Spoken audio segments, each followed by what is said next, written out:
Supreme ధర్మాసనాన్ని, సర్వోన్నత న్యాయస్థానాన్ని ఎవరైతే సుబ్రహ్మణ్య స్వామి, అదేవిధంగా వైవి సుబ్బారెడ్డితో పాటు మరొక ముగ్గురు సుప్రీంకోర్టులో పిటిషన్లు దాఖలు చేశారు, పిల్ వేశారు. Private interest litigation private bill వేసిన తర్వాత దానిపైన ఈరోజు సుప్రీం ధర్మాసనం ఎవరైతే జస్టిస్ బిఆర్ గవాయ్, అదేవిధంగా జస్టిస్ కేవి విశ్వనాథన్తో కూడినటువంటి ధర్మాసనం ఈరోజు కొన్ని కామెంట్స్ని చేసింది. ఆ కామెంట్స్లో ప్రధానమైనటువంటివి, కొన్ని ముఖ్యమైనటువంటి కామెంట్స్ ఏంటంటే, ఒకటి, అసలు ప్రభుత్వ అధినేతగా ఉన్నటువంటి, అంటే డైరెక్ట్గా లేకపోతే ఇండైరెక్ట్గా చంద్రబాబు నాయుడు గారిని ఒక ప్రశ్న వేసింది.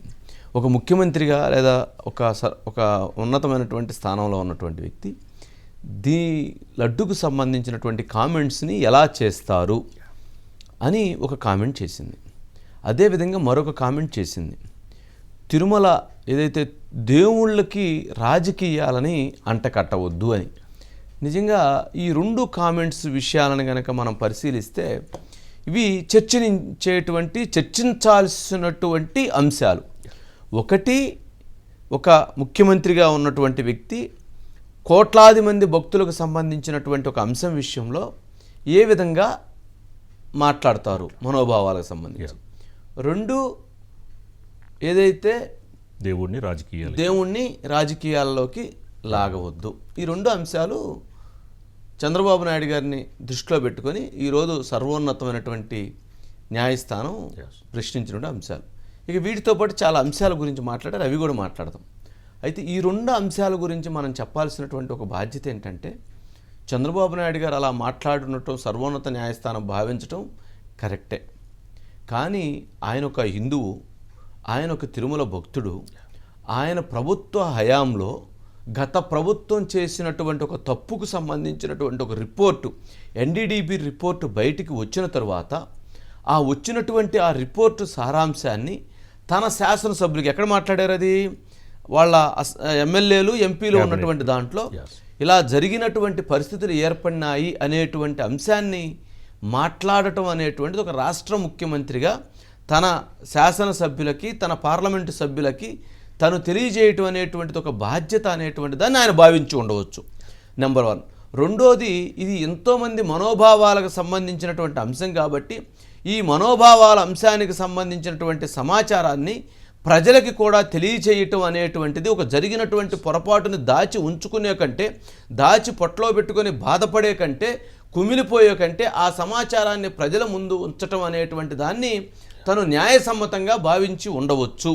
ఈ రెండు అంశాలతో చంద్రబాబు నాయుడు గారు ఆ అంశాన్ని బయటికి వెల్లడించి ఉండవచ్చు. ఇది ఒక అభిప్రాయం. రెండో అభిప్రాయం ఏంటి అనంటే, రాజకీయాలకి దూరంగా దేవుణ్ణి ఉంచండి, లోకి దేవుణ్ణి లాగకండి. ఇది చాలా ముఖ్యమైనటువంటి అంశం.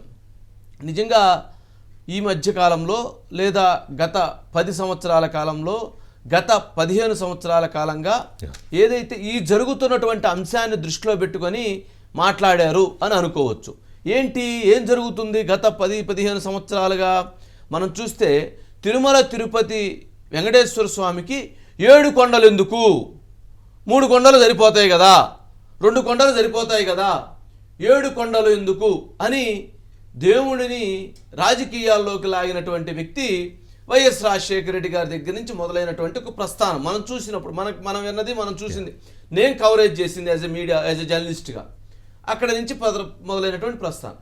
ఇక అదేవిధంగా తిరుమల తిరుపతి దేవస్థానం విషయంలో ఎక్కడైతే గతంలో పింక్ డైమండ్, స్వామివారి యొక్క పింక్ డైమండ్ని చంద్రబాబు నాయుడు గారు ఎత్తుకు వెళ్ళారు అని మాట్లాడినటువంటి ఎవరు, ఇదే జగన్మోహన్ రెడ్డి గారు, ఇదే విజయసాయి రెడ్డి గారు. ఈ పింక్ డైమండ్ అంటే దేవుడిని రాజకీయాల్లోకి లాగింది ఎవరు, ఇక్కడ కూడా గత ప్రభుత్వంలో ఎవరైతే జగన్మోహన్ రెడ్డి గారు, విజయసాయి రెడ్డి గారు. మరి అదేవిధంగా అనేకమైనటువంటి అంశాలు ఈ తిరుమల పవిత్రతకు సంబంధించినటువంటి అనేక అంశాలకు సంబంధించి వ్యాఖ్యలు చేస్తూ వస్తున్నారు. అది ఎవరైనా సరే, అది చంద్రబాబు నాయుడు గారైనా, లేక జగన్మోహన్ రెడ్డి గారైనా, లేక ఇంకెవరైనా సరే, ఇటువంటి దేవునికి సంబంధించినటువంటి వ్యాఖ్యలు చేయవద్దు, వ్యాఖ్యలు చేయటం సమంజసమైనటువంటి అంశం కాదు అనేటువంటిది ప్రజలు కోరుకుంటున్నటువంటి అభిప్రాయం. అందుకని ఇక్కడి నుంచైనా సుప్రీం ధర్మాసనం చెప్పినటువంటి అంశాలను దృష్టిలో పెట్టుకొని ఇక్కడి నుంచైనా అటువంటి వాటిని నిలువరించండి, అటువంటి వ్యాఖ్యలని చెయ్యబాకండి అనేటువంటిది మరొక ముఖ్యమైనటువంటి అభిప్రాయం. ఇక మనము ఇంకొక అంశాన్ని మనం గమనించాలి. ఇప్పుడు అక్కడ ఎవరైతే స్వామివారి దర్శనానికి వెళుతున్నటువంటి వ్యక్తి డివై చంద్రచూడ్ గారు. డివై చంద్రచూడ్ గారు అంటే వారు chief justice of India, supreme court ప్రధాన న్యాయమూర్తిగా ఉన్నటువంటి chief justice of India D Y Chandrachud గారు వెళుతూ లోపలికి తిరుమలలో దర్శనానికి వెళుతున్నటువంటి విజువల్స్ అవి. ఆ వెళుతున్నటువంటి సందర్భంలో పక్కన ఈవో గారు, అదేవిధంగా అడిషనల్ ఈవో గారు ఇద్దరు కూడా ఆ పక్కన ఉండి దర్శన కార్యక్రమాన్ని చేస్తూ ఉన్నారు.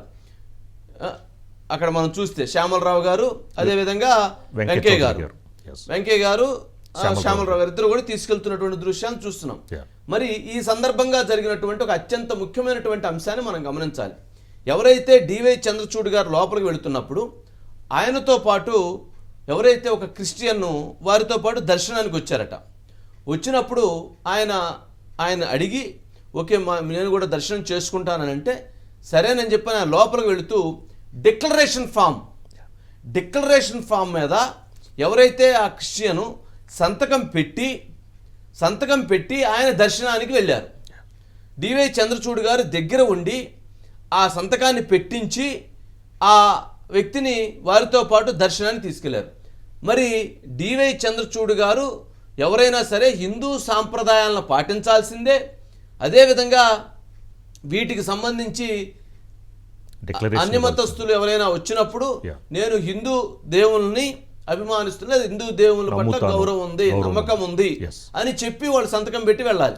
మరి ఆ విధంగా డివై చంద్రచూడ్ గారు తనతో పాటు వచ్చినటువంటి వ్యక్తికి సంతకం పెట్టించి లోపలికి తీసుకెళితే జగన్మోహన్ రెడ్డి గారు నేను సంతకం పెట్టను, వైఎస్ఆర్సీపీ పార్టీ వాళ్ళు మేము సంతకం పెట్టము, మేము గతంలో వెళ్ళాము, మేము గతంలో నేరం చేశాము, ఇప్పుడు కూడా మేము నేరం చేస్తాము అని చెప్పేటువంటి సాంప్రదాయం ఏదైతే ఉందో అది పూర్తిగా చట్ట విరుద్ధమైనటువంటి లేదా సాంప్రదాయాలకు విరుద్ధమైనటువంటి అంశంగానే భావించాలి. అంతే కదా. మరి ఆయన చీఫ్ జస్టిస్ ఆఫ్ ఇండియా పాటించగలేంది మీరు పాటించకపోవటం అనేటువంటిది బాధాకరమైనటువంటి అంశమే కదా, అది అన్యాయమైనటువంటి అంశమే కదా.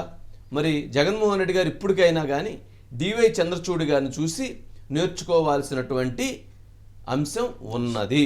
అందుకని వారు సంతకం పెట్టారు కాబట్టి ఇక నుంచి ఎవరైనా కానీ అలాంటిది వెళ్ళేటప్పుడు ఆ సాంప్రదాయాలను పాటించాల్సినటువంటి అవసరం ఉంది అనేటువంటి దాన్ని స్పష్టంగా తెలుసుకోవాలి. ఇక ఇదొక సబ్జెక్ట్.